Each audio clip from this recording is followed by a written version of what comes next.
बुद्धिमान मंत्री।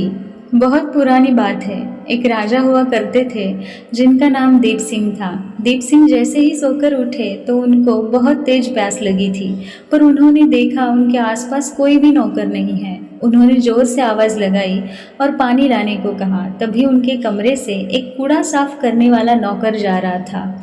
उसने देखा राजा को प्यास लगी है तो वह दौड़कर राजा के लिए पानी ले आया।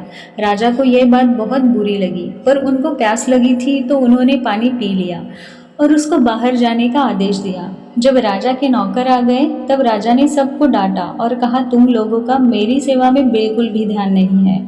मेरे पास पीने का पानी क्यों नहीं रखा गया? कुछ ही देर में राजा का पेट में दर्द होने लगा और उनकी तबीयत बिगड़ गई। राज्य के सबसे बड़े वैद्य को बुलाया गया और राजा का उपचार कराया गया, पर वैद्य को कुछ भी समझ में नहीं आया कि राजा क्यों बीमार हुए हैं और क्यों उनकी तबीयत बिगड़ गई है।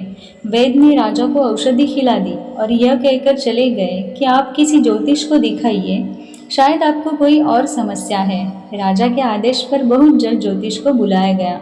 ज्योतिष ने आकर राजा से कहा, आप पर किसी मनहूस का साया पड़ गया है, इसलिए आपकी तबीयत बिगड़ गई है। राजा को तुरंत याद आया कि एक कचरा वाले नौकर ने आज पानी दिया था। राजा ने तुरंत उस कचरे वाले को मृत्यु दंड का आदेश दे दिया। उस राजा के पास एक बहुत बुद्धिमान मंत्री था। जैसे ही मंत्री के पास यह आदेश पहुंचा तो मंत्री को बहुत दुख हुआ और उन्होंने राजा को सबक सिखाने का फैसला किया। मंत्री राजा के पास पहुंचा और कहने लगा, अगर मैं आपको इससे बड़ा मनहूस दिखा दूं तो क्या आप उस नौकर की सज़ा माफ़ कर दोगे?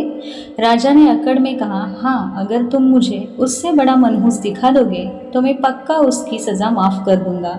मंत्री ने एक बड़ा सा शीशा उठाया और राजा के सामने रख दिया और कहा, देखो महाराज, इसमें सबसे बड़ा मनहूस है।